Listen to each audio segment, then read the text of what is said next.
West Ham are about to lose Aaron Wan-Bissaka and El Hadj Malick Diouf. And I think it's easy for us to think we're really, really hard done by. I think the fact that we're in the bottom of the Premier League, in the bottom three, of course, we're going to miss them, right? But I've had a little look, and we're going to go on a voyage of discovery now to have a look at everybody else and see how badly they're impacted by this. We've got one more game, Aston Villa. That's definitely the case with Wan-Bissaka because Democratic Republic of Congo I think I've got an early training camp to get all the tactics and get everybody trained up and ready for the tournament. We could be missing these players for 5 to 6 weeks if they do really well. If they do crap, then they may come back reasonably early. But there's no reason to believe that they both will do crap. Senegal in particular. Really, really good. Because we know we got cover there in Carl Walker-Peters, but we can't cover off both of them. Certainly not with experienced players. Ollie Scarles is back in light training. Ezra Myers, I mean, he's played at centre back a lot for the academy, but and obviously made his debut the other day against Brighton. But we're not really well covered for this. But what about everybody else? And this is what I thought we'd do. We'd have a little look. And I've got to say, after looking, I felt a little bit better about everything. So let's just take a quick look now at everybody else who's going to be impacted by this. So yeah, quite a nice little thing here. This was on the Sky Sports website. And I think what I really like here is it gives you how many minutes each player has played on a percentage of minutes. So basically, how important are they to their respective clubs? So I mean, the first one you got there, Evan Guisson.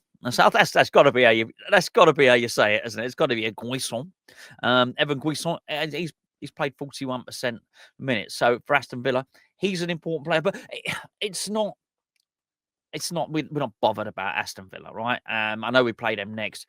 It's really the teams are going to be battling it out with. It's the same for Amin. I was going to say Amin Aldi. That's where I get me fake custard creams from. Amin Adley. And I don't really know his name very well because he doesn't really play only less than a third of the minutes for Bournemouth. But so we're not going to worry about that. Now, I mean, here's where it starts to get a little bit more interesting. If we look at Brentford, for instance, now me being the I've got to shrink this down to slightly. Sorry, I know it's probably made it a little bit worse for you to see, but it's better for me scrolling through. I've not given up on Brentford being drawn into it. You have to. I can't just think it's West Ham and Leeds. I've got to just play the mental gymnastics, as I say now, as the term goes. I've got to think that somebody else can drop down. And I don't think Brentford are brilliant. So Onyeka, okay, he barely plays at all. Katara, yeah, I mean, he's a good player. Big signing for them, wasn't he, really? So, that's... Are they impacted? Yes, but they can probably cover it off. So, not too bad. Brighton, believe it, let's not worry about that. Let's look at Burnley, though. Because Burnley, we have to finish above Burnley or we're getting relegated anyway. But it would be nice for us to get a little bit of daylight away from them. And these are players, when you're looking at all three of the players, they're 61%, 50%, 32%. So yeah, okay. So that's good. That's good. That keeps them there. But there's others I want to scroll to first. Let's forget about Crystal Palace. We're gonna have to forget about Everton as well, even though those are quite big losses for Everton there. And Dye, who I think is a brilliant player. I think that's I think he's been their best player. And then Gay, who is, these are pivotal parts of their team, but it doesn't matter. We're not in a battle with Everton this season, that's for sure. Fulham, maybe. This is interesting. It's got Chukwueze, we got Iwobi, and we got Bassi. Now, I do wonder on this is this going to stop us getting a Dharma Traore because there's a couple of wide men there. Some really big players there, Nwobi and Bassi. Really, really big players for them. Your personal data could be floating around the internet right now, and you probably wouldn't have a Scooby-Doo it was happening. But there would be warning signs. You'd be getting more spam emails, text messages from companies who really probably shouldn't have your phone number, and weird phone calls from people who you've never heard of before, you've never spoken to before, but probably know quite a lot about you.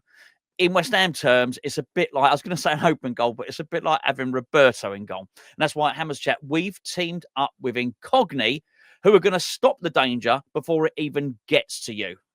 Bit like Songutu Magassa sweeping up in front of the back four, if you like. So Incogni go out there on your behalf and search for where your data has been stored, and they get it removed to prevent it from being used for scams, identity theft, and things like that. And one of the great things that I love about this is if you know a certain company has got your data, then you can request for it to be removed. You just copy the link, send it to Incogni, and they'll remove it for you. We've got an excellent deal for you here at Hammers Chat. We've got a 30-day money-back guarantee. So if you give Incogni a try and you decide it's not for you, no problem, you'll get a full refund. But even better than that, if you sign up using the code Hammers Chat, basically use the link in the description below or go to incogni.com/Hammers Chat, you will get a whopping 60% off of your annual plan. You'll be helping Hammers Chat and the same thing, but also you'll be helping yourself.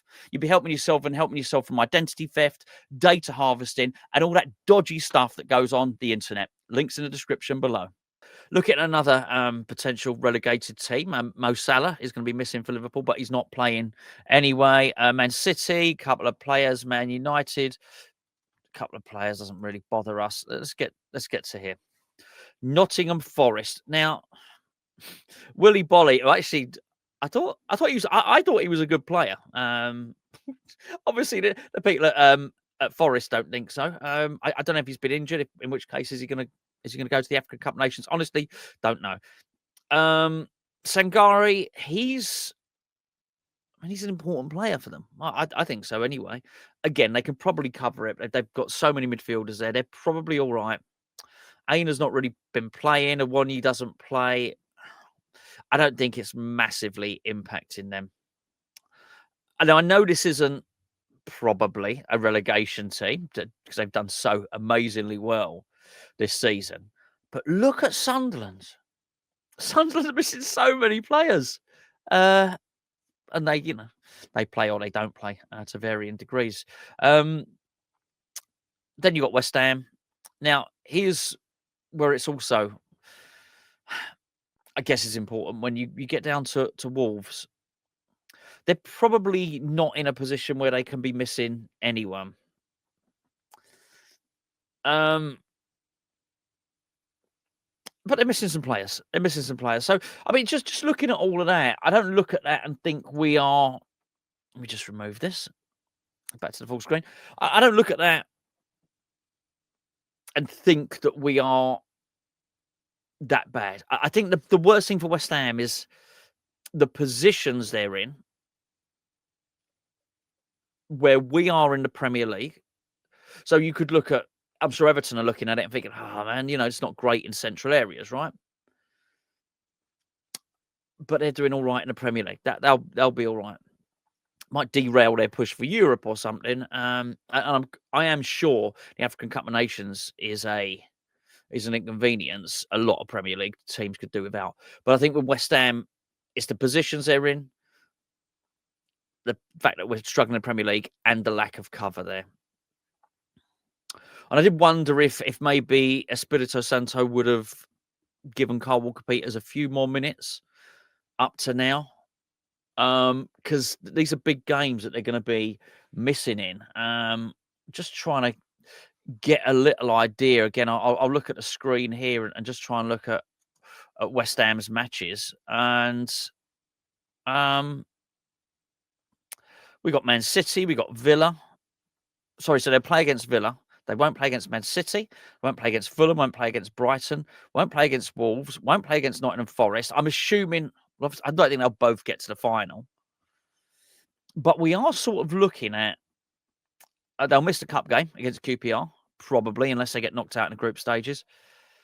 they get, to be fair, they might be here for the Forest game if they're knocked out in the group stages, and I think that's the killer here. It's an important game against Forest, and it's only on the 6th of January. I can't see us bringing in a fullback in the 6th of January. I think we should be looking to bring someone in, even if it's someone on loan. But we're really bad at this stuff, really bad at doing this sort of stuff. And look, whilst we've got a new manager, and whilst he's probably got a bit of an ace up his sleeve in George Mendes, being a good friend of his, and I don't know, the most famous agent in the world probably, isn't he? I'm not sure how much that will help us getting somebody in really, really early in the window. We're possibly looking at Tottenham, and I don't know, as that's on the 17th of January, but if they miss the final, that might be a struggle because they've got to get back and all of that type of stuff. We haven't even discussed injury yet. So this is tough. It's tough for West Ham, make no mistake about it. Everybody is then back for Sunderland, Chelsea, Burnley, Man United, Bournemouth, Liverpool, Fulham, Man City, Aston Villa, Wolves. I mean, they don't get any easier. Last game of the season's Everton. Oh my goodness! Oh my words! I mean, you're thinking what I'm thinking, right? I mean, that would be. Can you imagine? Can you imagine? Oh dear! Oh dear! I guess I knew at the start of the season, but I didn't. I guess at the start of the season, I wasn't thinking, oh, maybe we might get relegated in the last game.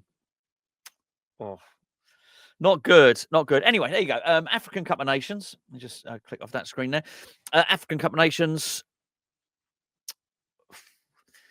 We better hope we get something against Villa. I think that's what I'm saying. Better hope we get something against Villa to carry us through. It's gonna be tough. It's gonna be a tough running over Christmas anyway. I just can't believe we're in this mess. Even though I look at the league all the time and I sit here doing West Ham videos every day, it's still hard to think, how the hell did we get in this mess? But hey, we all know that, right? And those are other videos for other days. So there you go. Let me know what you think in the comments below.